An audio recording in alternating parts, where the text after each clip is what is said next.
or if it will die off.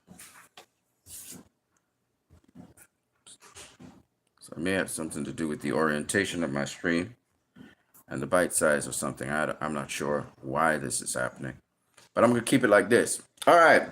I am what you need. You're watching my channel. If you like what you've seen, don't forget you can like, share, subscribe, or you can donate via PayPal. The link is in the description. As you can see from the title, we are going to be dealing with Anthony Joshua versus Daniel Dubois. That's the only fight I really want to talk about. Plus, maybe we will mention other things that you want to talk about here on the stream. But for the most part, that's what we'll be looking at.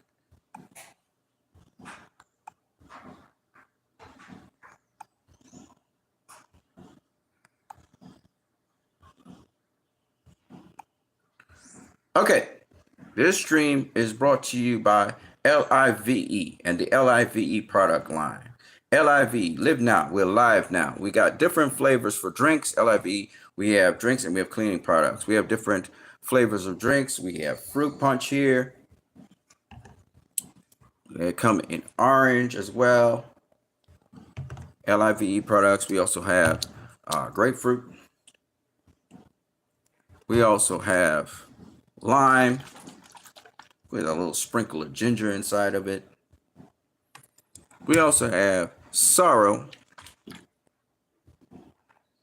and we also have Morbi. LIVE drinks, really wonderful. If you're in the Trinidad and Tobago area, you can contact me. You can WhatsApp me at 319-4788 or call me, and I can always complete your order for you.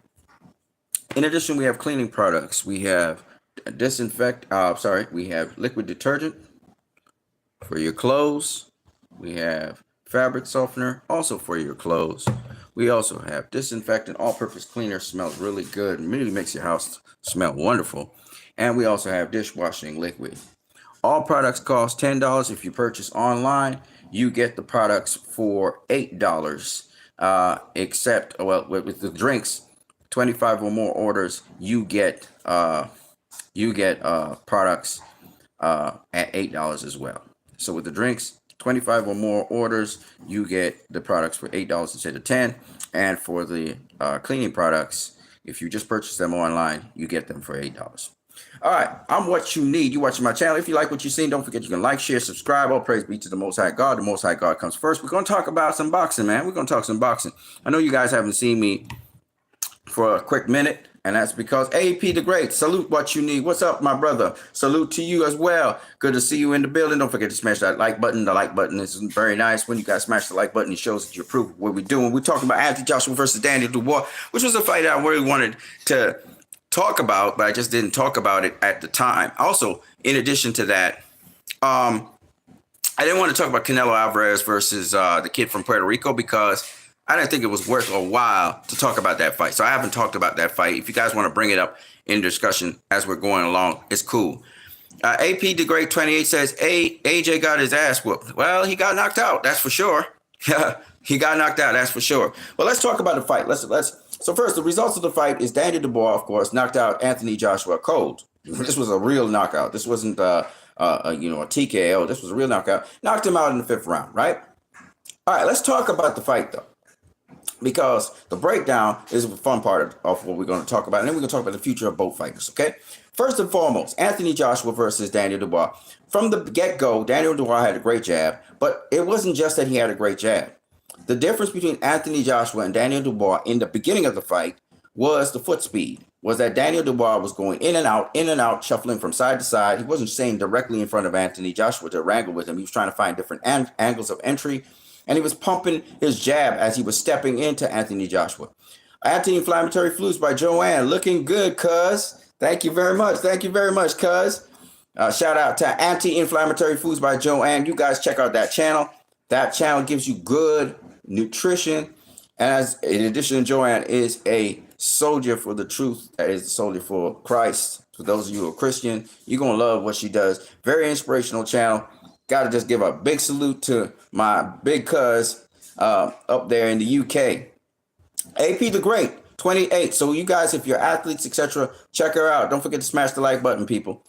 Back to what I was saying. So Anthony Joshua actually was flat-footed. He came out flat-footed and he was moving around. Now, what's interesting about this, and there's a lot of interesting things that happened here, and again, I see that Davidson was the guy that was training Anthony Joshua, was so Daniel Dubois came out pretty fast, okay? He came out fast, he came out sharp. He's the smaller of the two fighters, because Anthony Joshua is much bigger than him, taller than him, that is. In terms of dimensions, he's much bigger. But Daniel Dubois was actually sharper and quicker than Anthony Joshua, because he was staying on his feet, staying light on his feet, staying on his toes, moving in and out, and he actually was able to capture the center of the ring because of his speed, because of his quickness. It wasn't just his jab, it was what he was doing with his jab. He wasn't staying in front of Anthony Joshua. He was moving in and out, he was moving side to side, and he would pump that jab and step in, pumping the jab, and then come back out. So that was one of the tricky things about him. And Anthony Joshua was trying to get up to speed with him because he was too flat-footed. He was staying in one spot too much. And, Daniel Dubois was moving around him really quick. Now, the other thing that happened, and why Anthony Joshua got caught in the first round, was just for that very reason. The second thing that happened in that fight, and a lot of people not giving Daniel Dubois the credit he deserves. Daniel Dubois now has beaten, okay, some really reputable guys. He beat Hrgovic, which nobody wanted to face, right? He beat him. Who did he beat before that? He had 3 straight great wins. He had Hrgovic.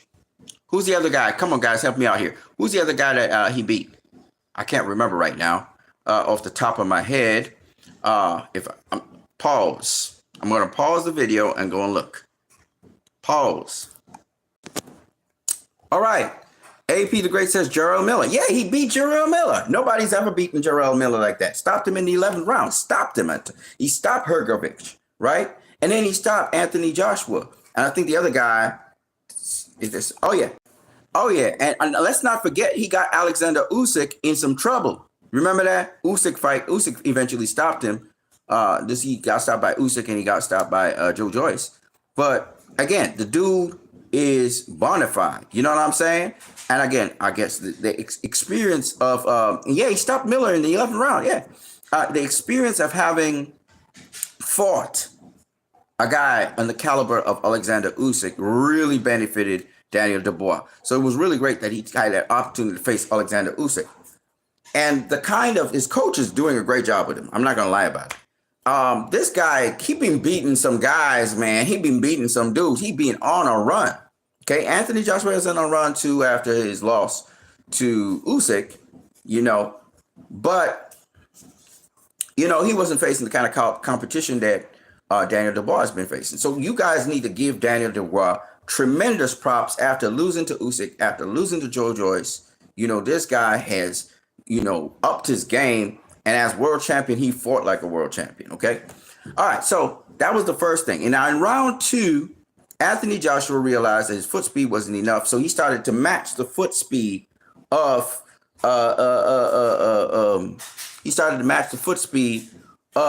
Daniel Dubois. Now, Daniel Dubois obviously caught Anthony Joshua with a really clean right hand in the first round and put him down, right?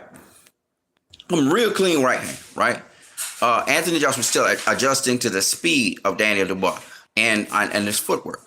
So Anthony Joshua started to match his foot speed. He started to shuffle back. He started to respect distance. He started to try to use his jab. He was still getting caught with the jab by Daniel Dubois stepping in, but he was starting to time Daniel Dubois. He was starting to figure him out.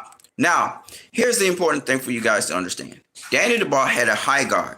His guard was a little bit different to what we have ever seen with a high guard, but his hands were up high, so he could pop off his shots really quickly. And that really worked to his advantage.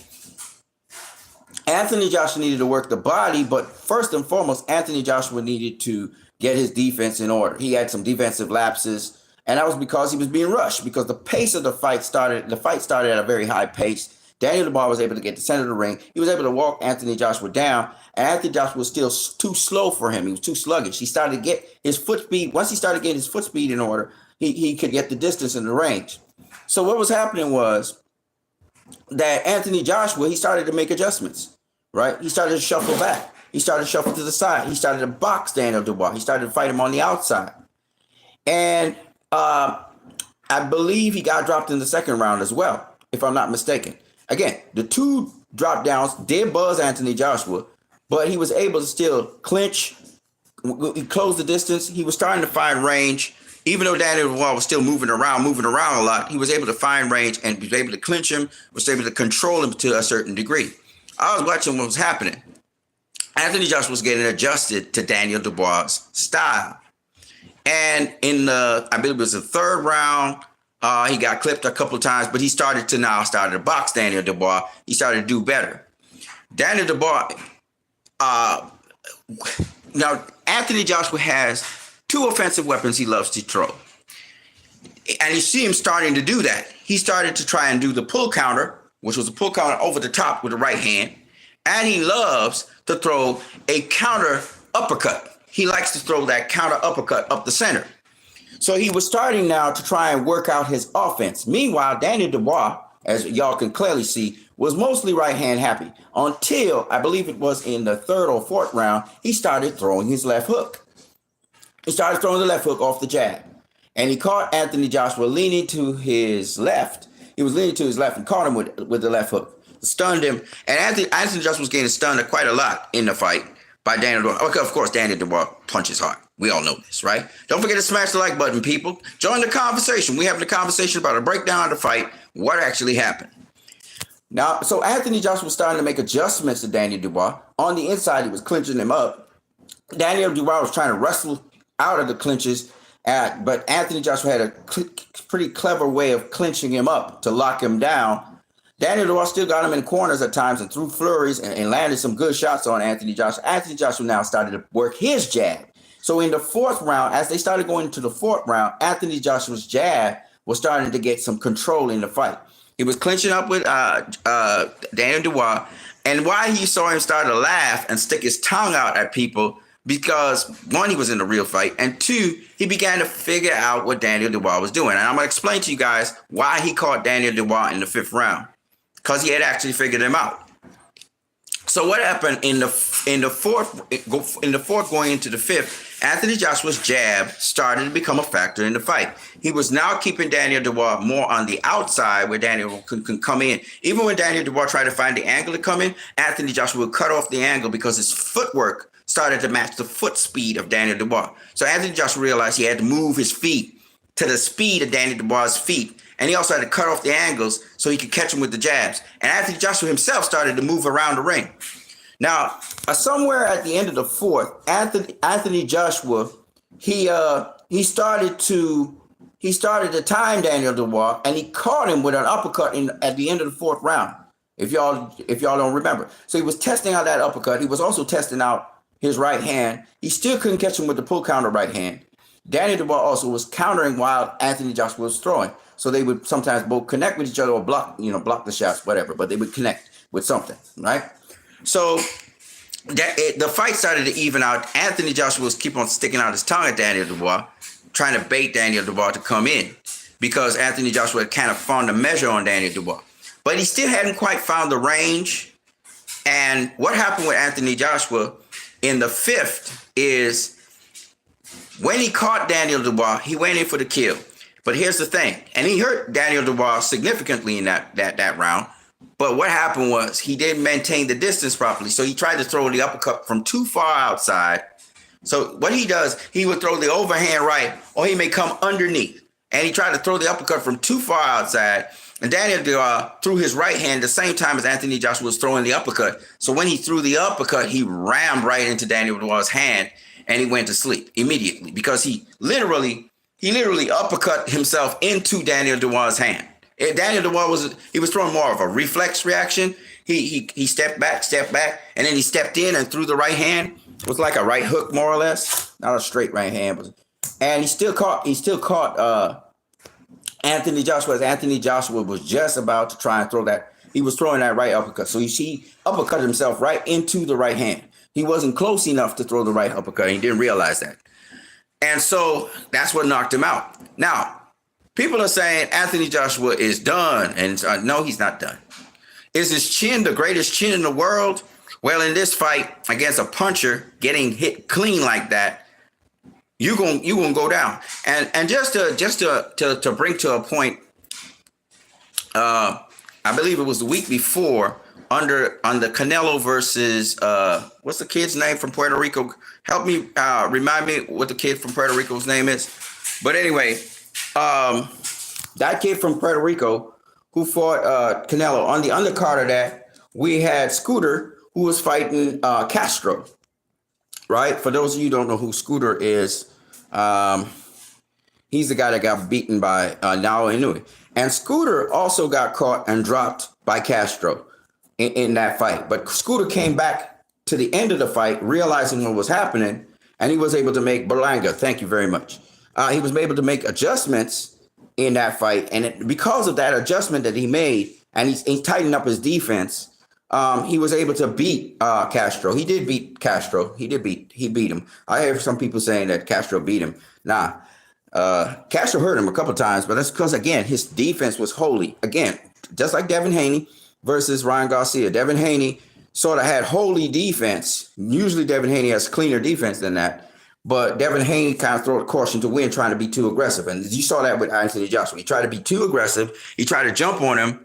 After he hurt him, he tried to jump on him. He was trying to get that uppercut for the longest while. He caught him with the uppercut. He stunned him. But he was too aggressive and he ran right into the shot. Right? The same thing happened. Cool Boy Steph was being too aggressive through the overhand right, and he got countered with the right hand. Well, actually, it was set up. So it was a blinding shot and then the right hand that put him down. And there's just a message to other boxers out there. You can't be too aggressive. Now, is Anthony Joshua done in boxing? Oh, hell no. He ain't done. He got plenty in the tank. People saying he's war-torn and blah, blah, blah, blah, blah. That's bullshit. No, he was starting to figure out the dude, right? He got dropped twice, but you saw him get back up every time. He was a bit woozy on, I believe it was the second one. But he got back up, and he was ready to fight. In fact, he was trying to get back up, but nah, he wasn't going to make it up in time. And if you look at him after the fight, he was still fresh. He was still fine. It was just he needed to make adjustment to the speed of Daniel Dubois. He needed to also make adjustments to the positioning of Daniel Dubois, and he started to figure it out. You know what I'm saying? Cool Boy Steph, yeah. Stephen Fulton, a.k.a. Scooter. Yep. So if you guys got any other things you want to say, so people are saying Anthony Joshua's career is over. No, that's not true. Yeah, he made a shot at the championship, and he did not beat Daniel Dubois. But do I think he can still become world champion? Absolutely. Absolutely. And the fact that he made these adjustments to Daniel Dubois taught me a lot. So no, I think Anthony Joshua can still do his thing. He's still got stuff in him, and he said he's going to continue. And I look at it, and he seems to be fine mentally and otherwise. You know, it happens. You can walk into a shot in boxing. That's a part of boxing. This is top tier boxing. That happens. Now, with respect to Daniel Dubois, let's talk about the future of both boxers. So I did a real quick breakdown of the fight. Shout out to the Prince.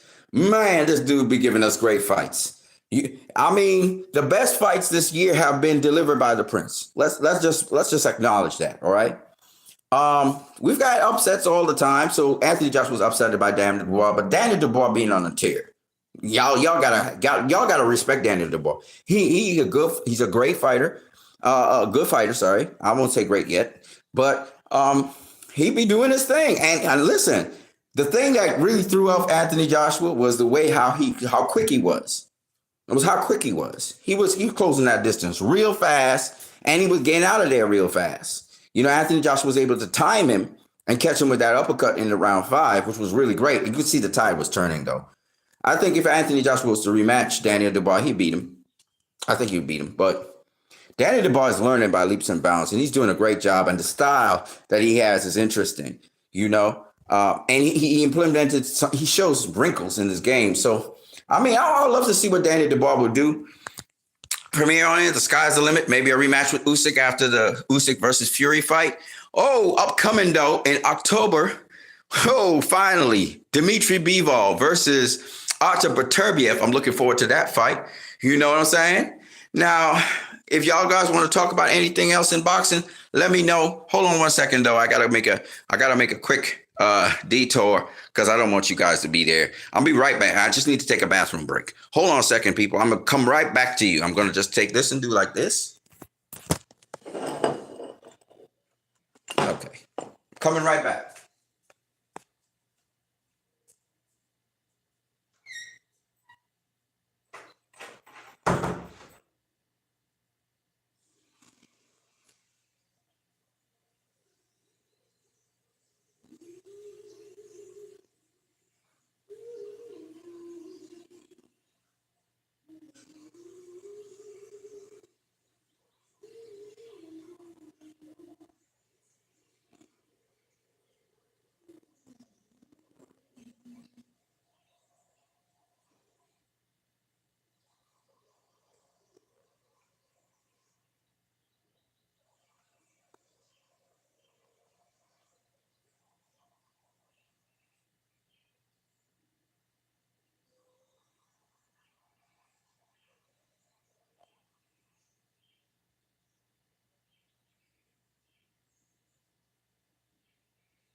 All right, people. I'm back. I'm back. Uh, yeah. What you guys got for me? What you guys got for me? You can talk about any fight, fights upcoming, fights before, after. It doesn't matter. Let's get it. I gotta get out of here very soon. It's 21 minutes, 31 seconds. If you guys don't have anything, I'm gonna count down in 5. You guys gotta say something. 4, or else be out of here. 3, 2, 1. All right, man. Stephen Fulton versus Castro was okay. KP from KC. AJ didn't hold the phone and he backed out. He was walking down. He was walking down. He was walking down and trying to chop up Danny Dubois when he got dropped. When he got stopped. When he got knocked out cold. He was pushing him back. Yeah, but he didn't hold the phone all the time. Yeah. Yeah, he should have had the phone holding there when he was throwing. Well, his hands weren't up. He was fighting with his hands down. That was his style. And he was going to use range and distance and use the jab, pop the jab from low to high. It's a style. I mean, you can do that, but it's just that he didn't calculate the range properly. Everything in boxing is about range. If you got the right range, the guy can't hit you. You can hit him. You know what I'm saying? And he's the longer guy, so, you know. But yeah, KP from KC, shout out to you. I was about to get out of here. Anybody else? Anybody else got anything else to say? That was a big fight, though. And great stuff for Daniel Dubois. The sky's the limit for him. You know, maybe a fight with Usyk. Maybe a fight with, I'm listening to the Chinese guy. What's his name? Y'all know who I'm talking about. Maybe him. Don't forget to smash the like button, people. Show me some love. I only got 1 like. Come on. Y'all can do better than that. Yeah, all right. I'm going to catch you guys later. I am what you need. If you guys want to talk about anything else, any other fights, upcoming fights, past fights, whatever, things that get you excited, you leave the comment in 5 seconds. Otherwise, I'm out.